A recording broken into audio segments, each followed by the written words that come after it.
Hello students, कल हम लोग देखे थे लोकतांत्रिक समाजवाद।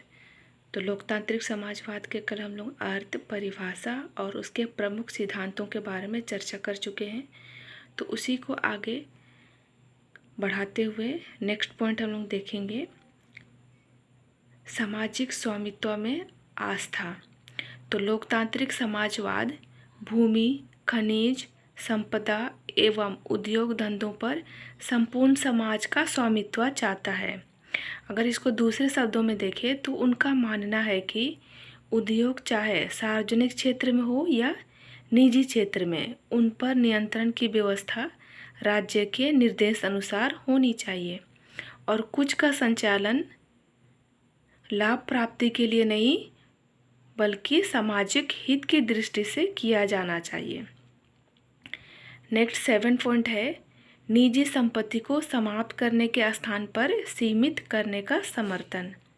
तो पूंजीवादी निजी संपत्ति की पूर्ण स्वतंत्रता और साम्यवाद निजी संपत्ति के उन्मूलन पर आधारित है, लेकिन लोकतांत्रिक समाजवाद निजी संपत्ति को समाप्त करने के स्थान पर उसे सीमित करने का समर्थक है।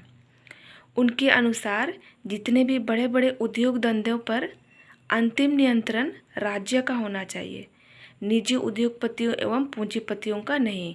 लेकिन निजी संपत्ति समाज के लिए उपयोगी भूमिका अदा करती है, उसे बनाए रखा जाना चाहिए, जैसे कृषि, हस्तशिल्प और कुटीर शिल्प।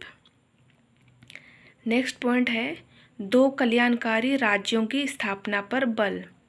तो लोकतांत्रिक समाजवाद राज्य को एक आवश्यक बुराई या शोषण का एक यंत्र नहीं मानता है, उसे सामाजिक सद्गुणों को विकसित करने वाली संस्था मानता है और इस बात का प्रतिपादन करता है कि राज्य का कार्यक्षेत्र अधिक से अधिक व्यापक होना चाहिए।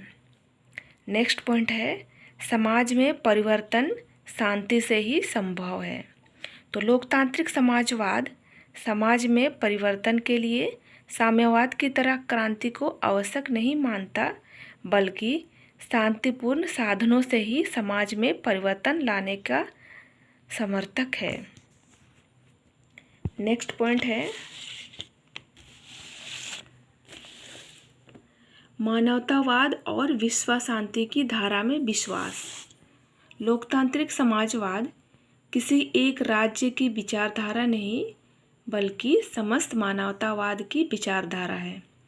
यह विश्व शांति या मानव का समर्थक है।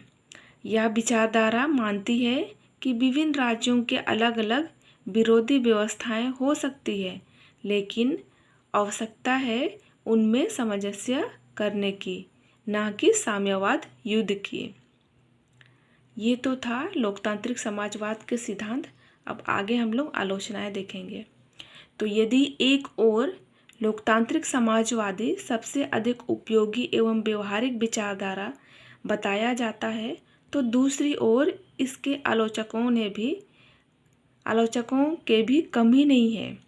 शक्तिवादी और साम्यवादी दोनों ही विचारधारा के समर्थक इसकी कटु आलोचना करते हैं, जो इस प्रकार है, जिसमें पहला है नैतिक आधारों पर कमज़ोर। मतलब नैतिक आधारों पर कमज़ोर कैसे कि लोकतांत्रिक समाजवाद जो है समानता पर बहुत ज़्यादा बल देते हैं, क्षमता पर नहीं देते हैं। तो इससे क्या होता है कि जिनके पास क्षमता वाले व्यक्ति है, जिसके योग्यता का वो प्रदर्शन नहीं कर पाते हैं, ठीक है। तो इस कारण से ही क्या होता है, नैतिक आधार जो है कमज़ोर हो जाता है। और दूसरा पॉइंट है व्यक्तिगत स्वतंत्रता का हनन। तो लोकतांत्रिक समाजवाद में राज्य के पास बहुत ज़्यादा अधिकार आता है, ठीक है, अधिकार रहता है और राज्य जो है व्यक्ति के जीवन पर बहुत सारे प्रतिबंध लगाता है, जिससे व्यक्ति क्या होती है व्यक्तिगत जीवन में, और व्यक्ति उदास हो जाता है, निराश हो जाता है और व्यक्ति जो है राज्य का गुलाम बन जाता है। और इस प्रकार जो है लोकतांत्रिक समाजवाद जो है एक गुलाम राज्य की नींव खड़ा करने का मार्ग प्रशस्त करती है। नेक्स्ट है उपभोक्ताओं के लिए कष्टप्रद। तो पूंजीपति व्यवस्था के अंतर्गत हम लोग देखेंगे कि उत्पादन का काम जो है उपभोक्ताओं की इच्छाओं पर और उसकी ज़रूरतों के अनुसार किया जाता है, लेकिन समाजवाद में उत्पादन पर राज्य का बहुत ज़्यादा अधिकार रहता है। तो इसके परिणाम स्वरूप स्वाभाविक रूप से इनको बहुत ज़्यादा कष्ट होता है। नेक्स्ट है नौकरशाही का विस्तार। तो नौकरशाही का विस्तार, तो लोकतांत्रिक समाजवाद में राज्य की शक्तियाँ बहुत अधिक बढ़ जाती है और व्यवहार में इन शक्तियों का प्रयोग नौकरशाही के द्वारा ही होता है। तो नौकरशाही लोग क्या करते हैं, मतलब नौकरशाही में भ्रष्टाचार, लाल फीताशाही, रिश्वत, पक्षपात, भाई भतीजेवाद, है ना, भाई भतीजेवाद, अधिकारों में, मतलब ये सारे भावनाएं उनमें भरे रहती है नौकरशाही लोग में। ठीक है, तो इसके प्रतिकूल प्रभाव जो है जनता को भोगना पड़ता है। नेक्स्ट है तानाशाही शासन के आधार। तानाशाही शासन के आधार में हम लोग देखेंगे कि लोकतांत्रिक समाजवाद जो है मुख्यतः आर्थिक क्षेत्र में राज्य का अधिकाधिक हस्तक्षेप का समर्थन करता है और धीरे धीरे यह हस्तक्षेप जो है राज्य के तानाशाही व्यक्तित्व का विकास करता है। तो लोकतांत्रिक समाजवाद से राज्य भी शक्तियों में वृद्धि होता है और शक्तियों से वृद्धि जो है